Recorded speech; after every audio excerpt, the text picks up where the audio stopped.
Mis hermanos y hermanas, I love you. God bless you as you gather together. We're proud of you. We're proud of President Tomas. We're here in Lagos, Nigeria. What an incredible meeting. 64 countries under the guidance of President Tomas. Now, as you gather, may God bless you and keep you. May He raise you up as a great mission force and send you around the world in the name of Jesus Christ. Amen. Greetings from the continent of Africa, from Lagos, Nigeria. From my heart to yours, all of my friends, the pastors, the young people, all of the members of ABBA, I remember my time with you. It was a blessing. I thank God for you, for your work, for your ministry, for the impact. And I pray that I will see you again soon. May God bless you, continue to do great work. And from all of your friends here in Lagos, Nigeria at the Baptist World Alliance annual gathering, congratulations for your ministry. God bless you. I love you. And thank you very much.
Oremos. Bendito Padre, te damos gracias por este día, gracias por este tercer Congreso Internacional que nos estás permitiendo vivir a distancia, Señor, por este medio.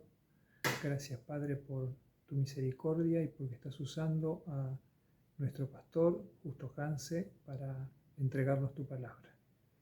Rogamos por su vida, Señor, para que tú le bendigas, para que tú le des paz y para que él pueda transmitir ese mensaje que tú ya le has dado a él para nosotros, para que cada palabra, Señor, cada porción de tu palabra sea de impacto en nuestra vida y en la de todos aquellos que escucharán en este momento, que más tarde escucharán la grabación de esta presentación, de esta meditación. Señor, queremos ser obedientes a ti. Prepara nuestros corazones y nuestras vidas, perdonando nuestros pecados, rogando que la sangre de Jesucristo nos limpie de todos ellos y que podamos presentarnos delante de ti, dispuestos a ser transformados por el poder de tu palabra. En el nombre de Cristo Jesús te damos las gracias por todo. Amén.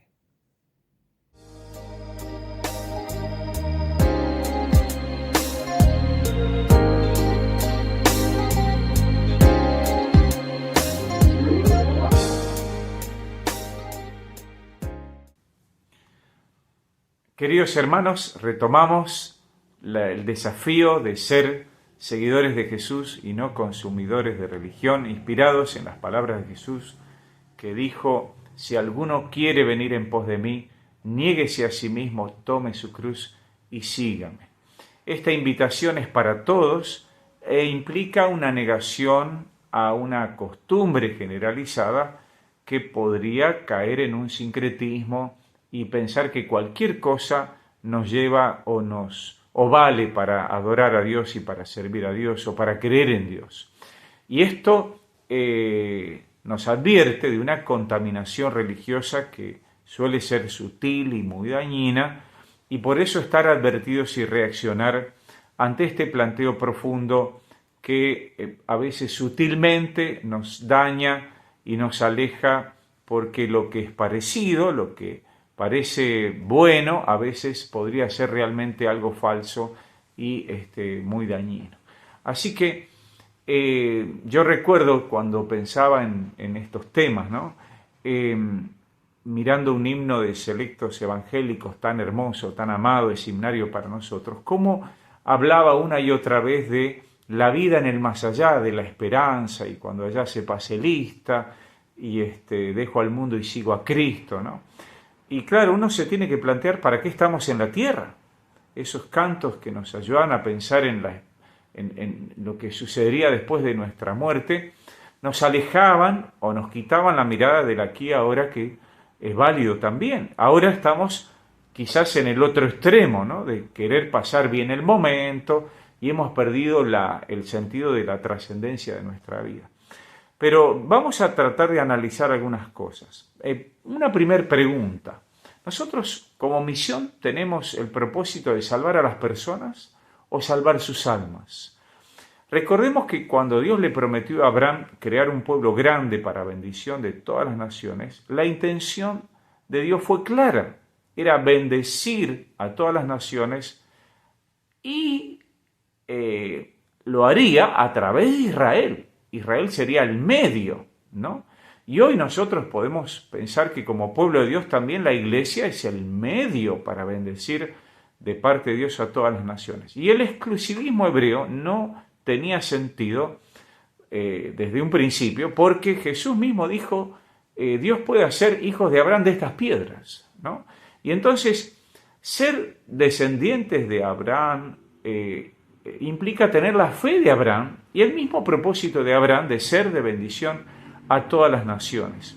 Desde la salida del paganismo de Abraham, luego de la salida de Egipto del pueblo de Israel con todos sus templos monumentales, después de la destrucción del templo de Jerusalén, todos los pueblos son invitados a adorar a Dios. Pero hay que salirse del paganismo, hay que salirse de los monumentos, de esos templos maravillosos que había en Egipto. Hay que salirnos de la tendencia a pensar que hay un solo lugar donde Dios puede estar atrapado y donde nos podemos encontrar. Por eso tenemos que recordar a Daniel que podía orar a Dios 3 veces por día, aún estando muy lejos del mismo templo, ¿no? Por eso la mujer samaritana bien se cuestionaba si había que adorar a Dios en dónde, ¿no? Y para ella había 2 lugares, pero Jesús le hace ver que hay mucho más que 2 lugares, es cualquier lugar donde el Espíritu de Dios está, es decir, en cualquier lado del universo nosotros podemos encontrarnos con Dios.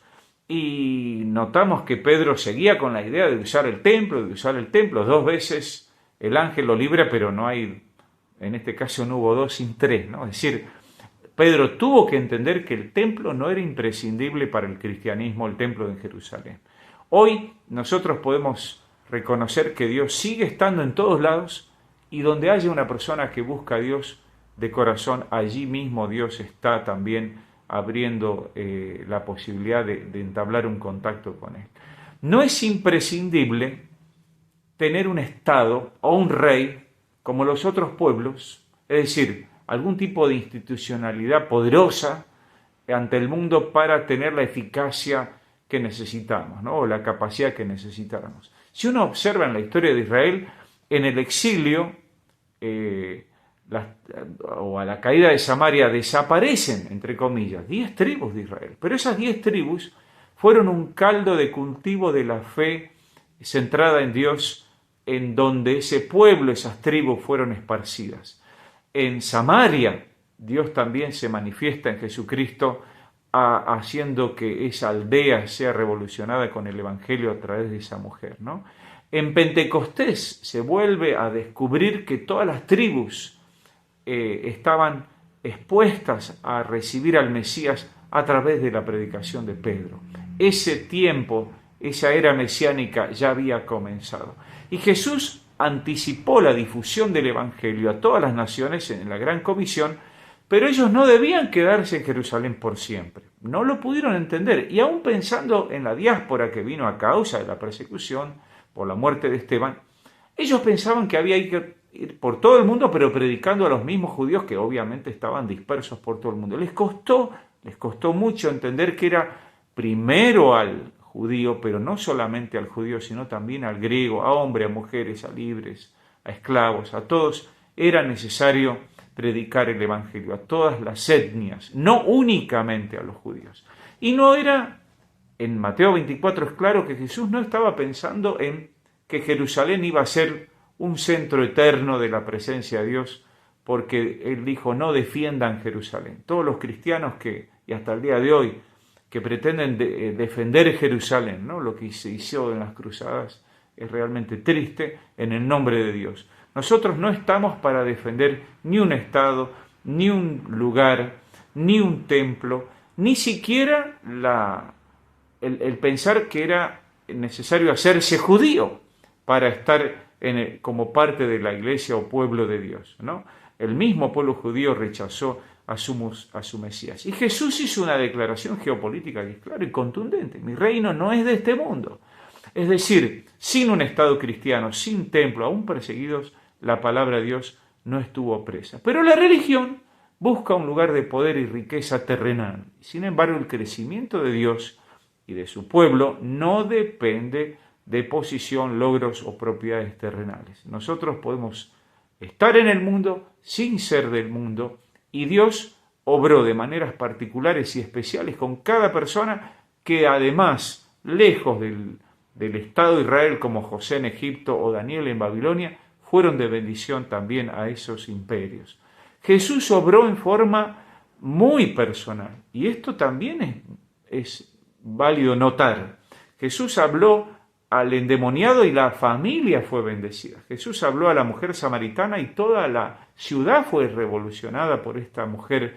Es decir, siempre habrá un impacto social cuando una persona alcanza todo el Evangelio que transforma su vida aquí y también le da un sentido de trascendencia. En segundo lugar, nosotros somos facilitadores o intermediarios. La religión depende de fetiches para ayudar en la adoración que terminan impidiéndonos ver y descubrir lo esencial, como la clásica crisis iconoclasta, ¿no? De que para qué son las imágenes o los íconos o los lugares sagrados. Vemos en el Antiguo Pacto la crisis que le provocó a Moisés encontrarse con el pueblo adorando a un becerro de oro, ¿no? Cuando uno le había dado las leyes, buscando las exhibiciones, ¿no? Brillantes que podría dar el oro y toda su simbología del becerro. El fuego extraño, cuando uno quiere tener más lugares y provoca divisiones esenciales en la adoración, como si hubiera dos Espíritus Santos, ¿no? El templo en Jerusalén como único templo de adoración fue un gran problema y Salomón mismo cuando lo inaugura dice, Dios no habita en templos hechos de mano de hombre, ¿no? Pero cayeron atrapados en esa construcción bellísima, sin duda, en que de alguna forma Dios estaba ligado solamente a ese lugar. Ahora, es necesario cuidar las formas, imitarlo mejor, es necesario usar los recursos que estén a nuestro alcance. Pero si nosotros caemos en las formas como si fuera un rompecabezas que tiene un propósito didáctico, ¿no? Y nos quedamos allí, caemos en una infantil repetición que vacía de significado cualquier cosa que podamos hacer. Se copia fácilmente formas y se olvida con mucha facilidad qué queremos decir a través de eso. Por eso, nosotros necesitamos recursos que nos ayuden a expresarnos, pero tener cuidado de no pensar que son las únicas formas o las únicas maneras en que Dios va a obrar entre nosotros. Nosotros debemos facilitar y no pensar que la única forma es la que nosotros practicamos. Es importante recordar lo que dice el libro más grande de la Biblia, el libro de Salmos, ¿no? Adorar a Dios con cántico nuevo. Yo me imagino que el que copiaba los salmos al final dijo, muchachos, sigan inventando, sigan haciendo cosas nuevas. Escribí ya bastante para que les sirva de inspiración, les sirva de ejemplo, pero hay mucho más en los corazones que buscan y adoran a Dios para decir que lo que queda ahí. Hay que tener cuidado de los débiles en la fe, pero no generar débiles en la fe. Es decir, las estructuras no nos deben frenar como la armadura de Saúl, ¿no? Para David cuando vamos a la crisis, a las dificultades en el nombre de Dios. En tercer lugar, ¿qué es importante? ¿La palabra o las palabras? ¿Qué problema encontramos nosotros en la Biblia una y otra vez cuando la religión intenta explicar lo que Dios dijo? Así empezó el diablo explicándole a Eva lo que Dios realmente quería lograr a través de lo que les había indicado. Y por supuesto a Eva le encantó porque eso hacía ver que sus intenciones y sus deseos estaban abiertos para disfrutar de aquello que Dios claramente había prohibido. Y nosotros notamos que entre Adán y Eva, que estaban en el Edén con todo para disfrutar y comer, quisieron más, y Satanás, interpretando la palabra de Dios, les dice lo que realmente querían escuchar y los alentó a pasar el límite que claramente habían entendido. Contrariamente, Jesús en el desierto, con hambre, el diablo usa otra vez la palabra de Dios para darle un sentido egoísta y decir, Señor, acá podés hacer lo que vos querés, lo que se te dé la gana, porque las promesas son esta y aquella, y lo tienta Jesús para ejercer su autoridad y su poder, que indudablemente lo manifestó después, pero no en forma egoísta, pero dominar la materia, a la gente y a Dios mismo, usando la misma palabra de Dios. Esto es muy diabólico, ¿no? Nosotros tenemos que tener cuidado de no invertir ante quién reconocemos autoridad y a quién queremos agradar. Ahí está la clave sigue estando en el corazón y no en el literalismo dogmático de algunas frases. Es muy demoníaco tentar a Dios de esta forma y los falsos profetas, los maestros truchos, siguen trabajando. Y Jesús va a decir, habéis oído que fue dicho, pero yo os digo, guarda con lo que se agrega y le quiere dar un sentido acomodado a nuestras propias gustos, a nuestras propias expectativas de lo que Dios nos está enseñando. Corremos el riesgo de torcer y retorcer el mensaje de Dios.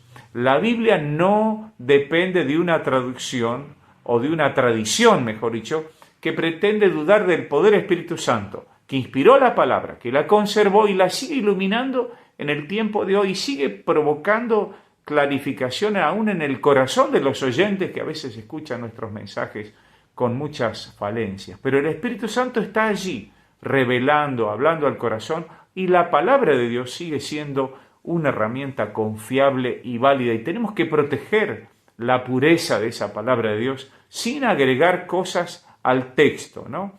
Y yo estoy muy en contra de las Biblias comentadas, ¿no? Tenemos que volver a la práctica esencial del texto bíblico sin ningún comentario, con ayudas de estudio, referencias cruzadas, mapas, léxico, pero aún ciertas gráficas pueden ayudar, pero tengamos cuidado con que ahora está la Biblia para niños, la Biblia para la mujer, falta la Biblia para la mascota, la Biblia no sé qué para. Tengamos cuidado de no querer poner junto con la Biblia, como siempre criticamos otras versiones antiguas de la Biblia que tenían muchos comentarios más que texto. Dejemos el texto bíblico liso y llano, confiemos en la obra del Espíritu, porque tenemos libertad para interpretar, pero la lectura misma del texto sigue siendo la clave para no irnos muy lejos de la fuente de la verdad que está revelada en Jesucristo. Nosotros no podemos heredar el Dios de nuestros padres. Podemos tener la misma fe que nuestros padres, pero cada uno debe tomar su propia decisión ante la voz de Dios, ante la experiencia de decir, Dios me habló. Estuve leyendo la palabra y Dios me habló. Esa luz de la palabra, esa iluminación del Espíritu Santo sigue siendo necesaria, esa experiencia de escuchar a Dios de corazón. Por eso no tenemos un credo que se repita y se imponga. Hay confesiones de fe que no tienen olor a naftalina, digamos, porque cada expresión de fe debe ser personal, con palabras propias, con resoluciones personales a la luz de la Biblia. Nosotros, al buscar innovación, debemos cuidar la integridad del mensaje original, volver a la Biblia y solo la Biblia, ayudarnos a reconocer que cualquier ayuda extra, cualquier comentario, está ligado a circunstancias del autor de nuestra época especialmente, que pueden ser mejores o peores según la opinión de la gente. Pero tengamos cuidado porque la palabra de Dios, así como se escribió en pergaminos antiguamente, tienen como único propósito cubrir la vergüenza, como Dios mismo sacrificó un cordero para que con ese pergamino cubrir no el cuerpo, sino la vergüenza de la conciencia que tenían Eva y Adán frente a Dios. Nosotros con la palabra de Dios, que ya no está escrita en pergaminos, que ya no está escrita en papiros o en piedra, sino que está escrita en el corazón de la mente, en la mente de las personas que buscan a Dios. Con esa palabra de Dios escrita en el corazón de las personas, con esa palabra trabajando, entonces podemos ser enseñados por Dios, ser corregidos por Dios en lo más íntimo de nuestro ser, en lo más íntimo del corazón. Ahora, una cuarta pregunta. ¿Nosotros pretendemos revalidar ritos o rituales? ¿Estamos atentos a las formas que la idolatría puede tener, que está latente en medio nuestro? Porque lo parecido no es lo mismo. Y a veces nosotros caemos en decir como Elías, ¿no? El celo de tu causa me consume. Cuando uno piensa en Pablo que se enardecía a ver la cantidad de dioses que había, ¿no? Nosotros corremos el riesgo, como Elías, de ser un hombre sujeto a pasiones y reaccionando pasionalmente, ¿no?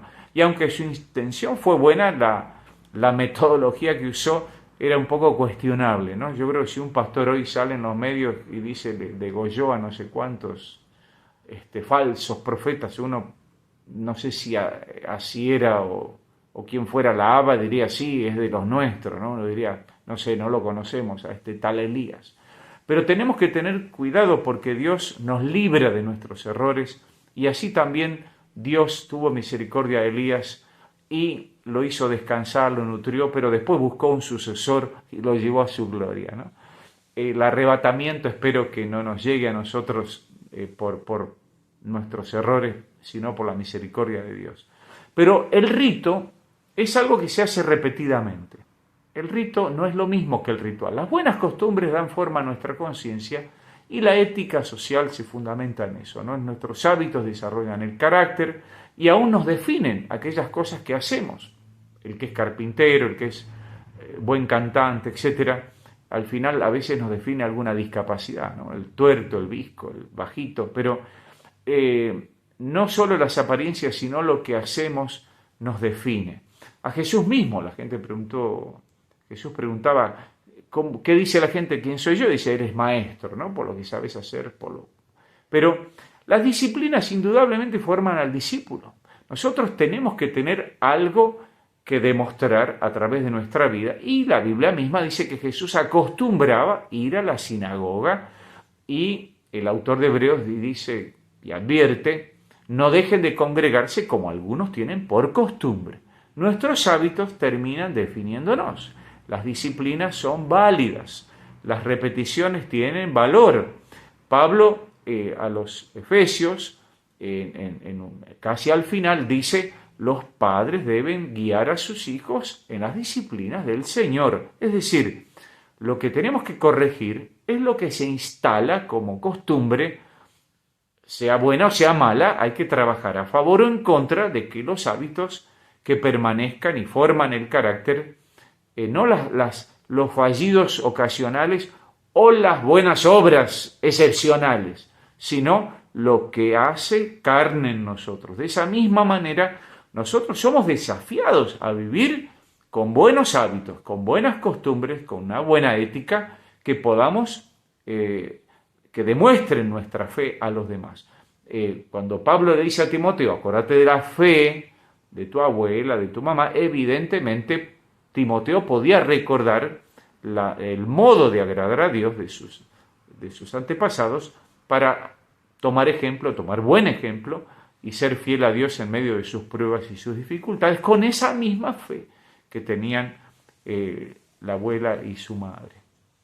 Nosotros debemos reconocer que todo ritual tiene una función didáctica, pero el propósito es testimonial, como el bautismo, la Santa Cena. Pero si nosotros abusamos de una representación espiritual, alentando a una mentalidad mágica, pensando que puede controlar a Dios y habilitar algún tipo de bendición extra, ¿no? Como el diezmo o lo que fuera, caemos en cosas que realmente dañinas, ¿no? Porque lo que tiene un propósito didáctico, profundo, válido, testimonial, nosotros lo convertimos en un recurso para lograr algo más allá del acto mismo, ¿no?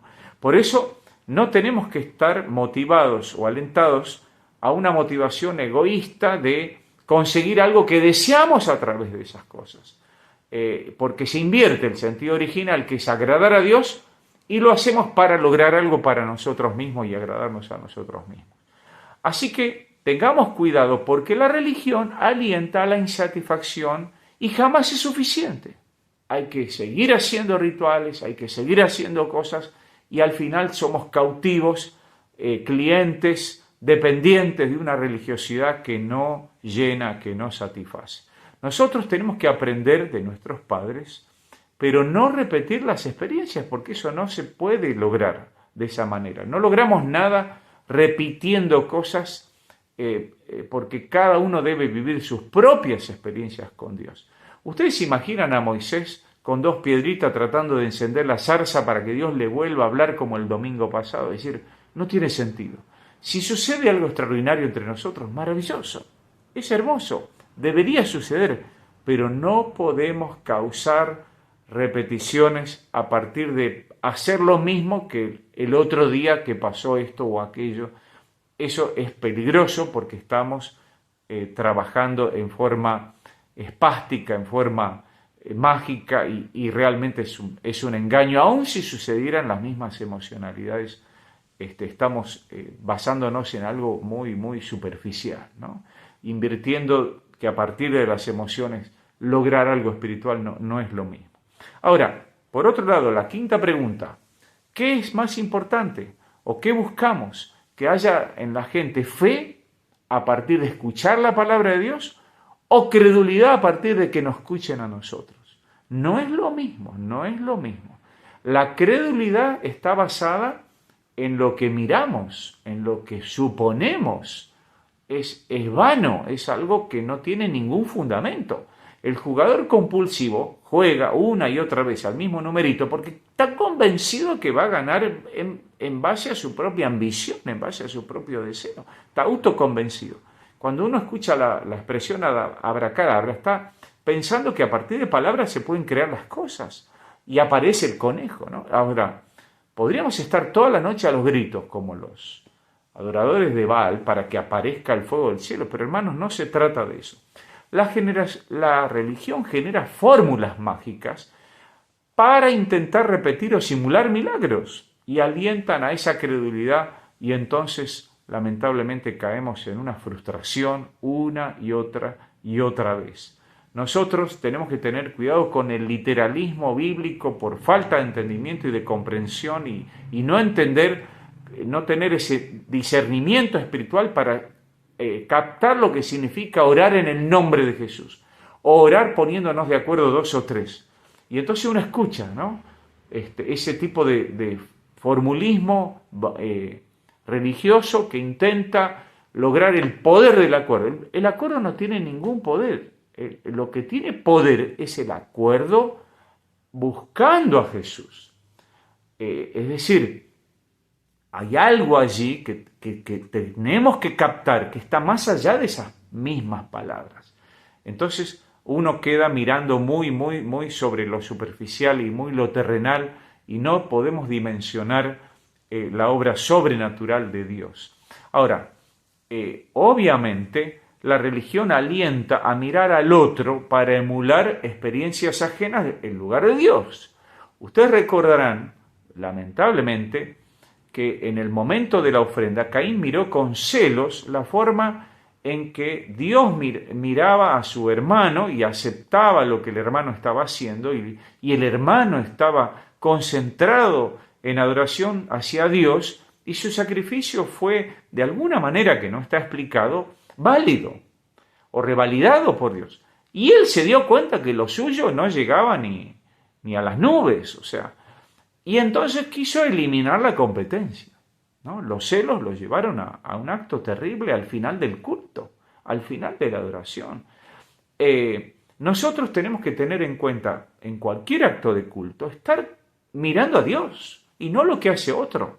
Ahora, Jesús, mirando la ofrenda de la viuda y mirando cómo ofrendaban todos, se dio cuenta que la viuda había dado más, no por la cantidad de dinero, es obvio, había dado más porque su corazón había dado todo. Lo que había dado todo no era la moneda, el todo no era su moneda, el todo era su alma, su corazón, su devoción estaba puesta en Dios. Entonces, otra vez, si miramos esta ilustración en forma monetaria, pensamos que si yo doy todo lo que tengo, entonces di todo. No se trata de lo que tenés, sino de lo que sos, de todo lo que sos. Jesús dice, amar a Dios con todo tu ser, con toda tu mente, con todo tu corazón. Allí está la esencia de la ilustración que Jesús está tratando de transmitir. La obra del Espíritu consumió el sacrificio muerto de Elías, ¿no? Allí estaba el altar y cayó fuego del cielo. Pero como dice Pablo en Romanos 12, el altar de nuestro ser, donde está el fuego vivo del Espíritu Santo, que no debemos apagar, que no debemos limitar, es nuestra propia existencia, nuestra propia vida entregada por completo a Dios. Allí está Dios trabajando en nuestro propio ser, no en nuestra mano, no en nuestra mente, en todo nuestro ser. Nosotros tenemos que tener cuidado, porque aún el presbiterio para ordenar pastores no los convierte en personas inerrantes, el aceite para ungir enfermos no garantiza la sanidad. Todas esas cosas son elementos que nos ayudan, que tienen como propósito mostrarnos o alentarnos en que más allá del aceite que simboliza el alivio, la sanidad, está un Dios obrando. El Dios que creó el aceite es el que está obrando. Más allá de ese hombre que es bendecido por sus pares, por sus pastores, reconocido por la iglesia, hay un Dios que está obrando en la iglesia, hay un Dios que está obrando en ese pastor. Y eso es lo que hace que la persona sea un ungido de parte de Dios, aunque no sea perfecto aún. ¿Íntimo o público? Es otra pregunta. Cuando hablamos de la religiosidad, en el Sermón del Monte es claro que no debemos esconder nuestras buenas obras ante el mundo y en cambio no intentar llamar la atención mediante prácticas religiosas como el ayuno, la oración y la limosna. Si notamos bien, hay una coherencia en Jesús en todo el sermón que alienta la intimidad del corazón y evita la codicia, la lujuria, el desprecio por los semejantes.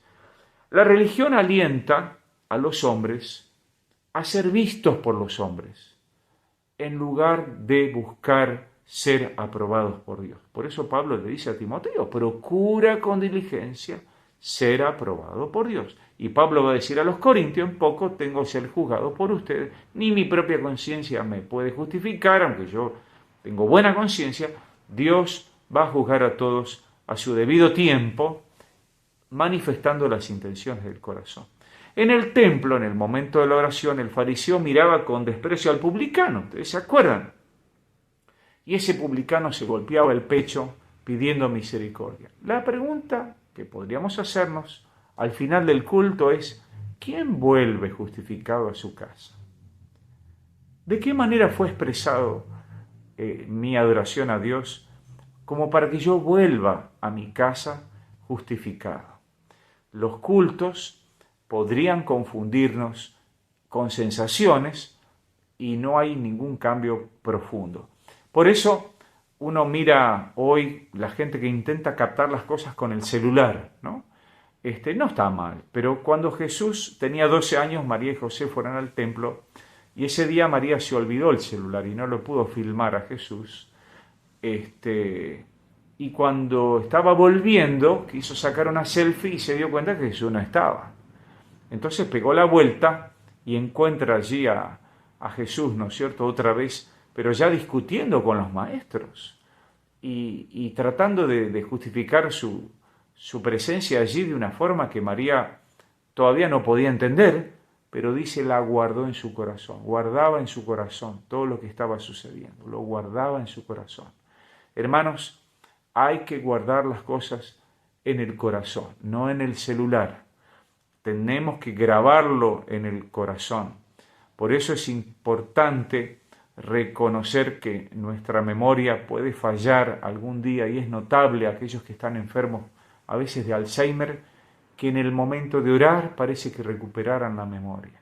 Hay algo más profundo, aunque la misma mente y la memoria que está allí guardado y que se expresa en estos hermanos a veces cuando su mente ya está confundida. La tendencia es a sobreexponer la vida privada y publicitar todo haciendo una selfie cada vez que hacemos una buena obra. La pregunta es, ¿a quién estamos glorificando, ¿no? Hay dos extremos, escondido o expuesto. Jesús también lo dice. Si la tentación es esconder, hay que mostrar. Si mi deseo es mostrarme, hay que hacerlo en forma privada, decía el pastor y profesor Stanley Clark. El balance es difícil, porque solamente Dios conoce lo que hay en el corazón y yo no tengo por qué juzgar a los demás. Pero como pasó en la iglesia de Corintios, que querían hablar en lenguas para demostrar su espiritualidad, o querían mostrar su conocimiento, como dice el apóstol Juan, para demostrar que amaban a Dios, y entonces Juan dice, si vos no amás a tu hermano, no hay nada, ¿no? Eso es pura ficción, ese tipo de conocimiento.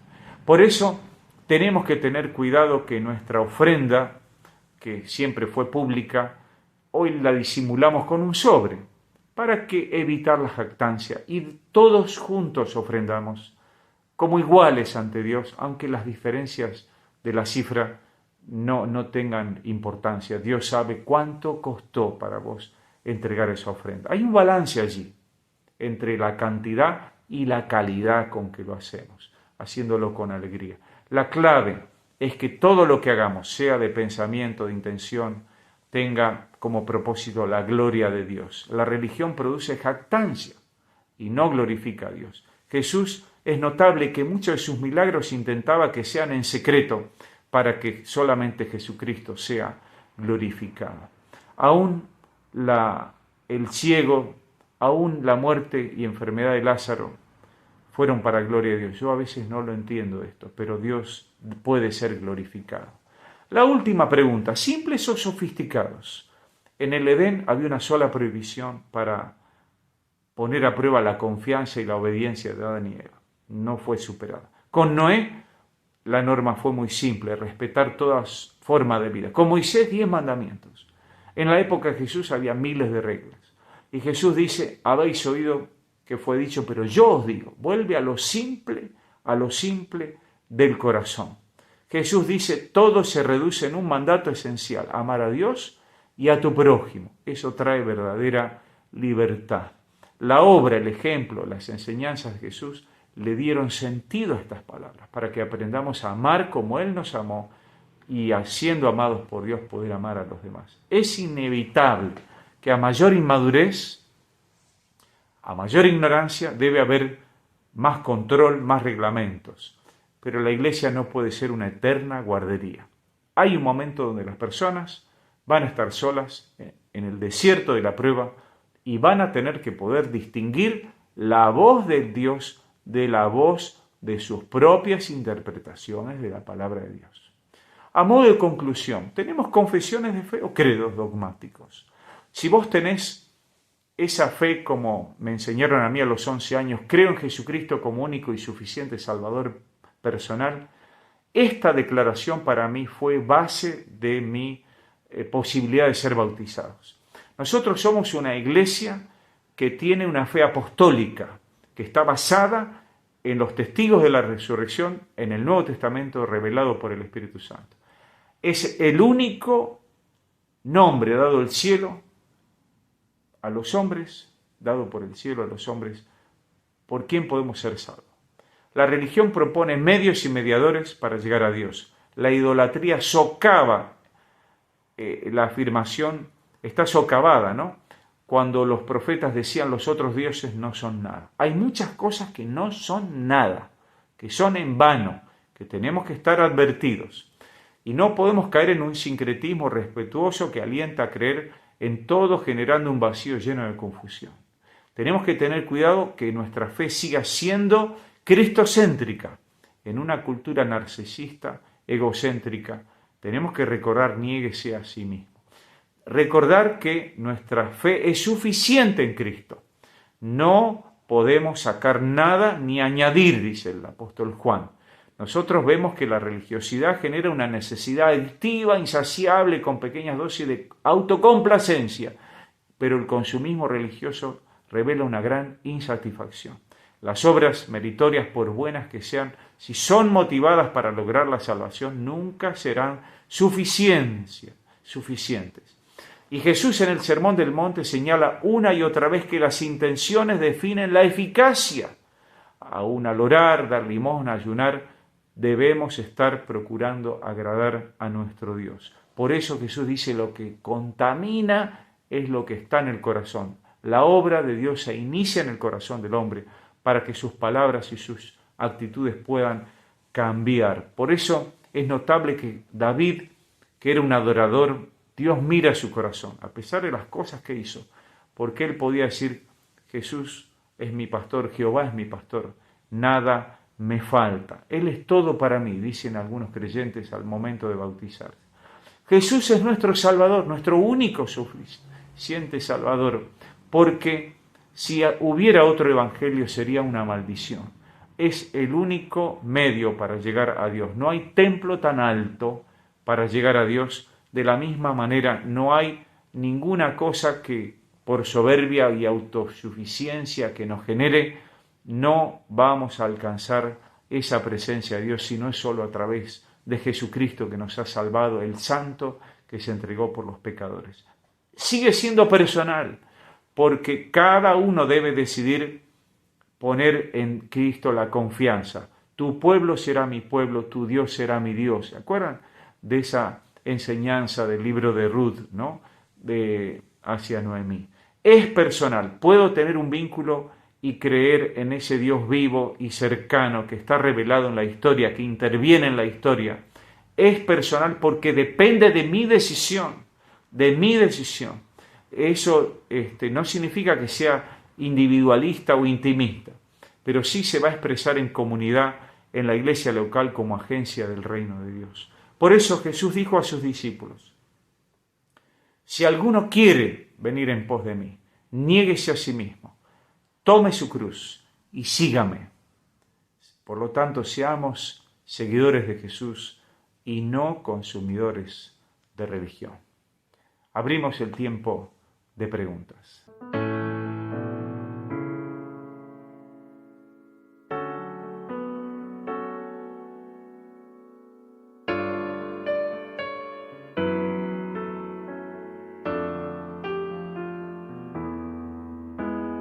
Al amanecer de ese día cruel, hacia el Calvario Cristo va. Ya juzgado fue por injusto juez, y en el madero está. Burla y dolor sufre por cargar el mal de toda humanidad. Toda iniquidad, todo mi pecar, en su corona está. El poder de la cruz, Cristo el Rey se entregó. Mi lugar, Él tomó, soy perdonado en la cruz.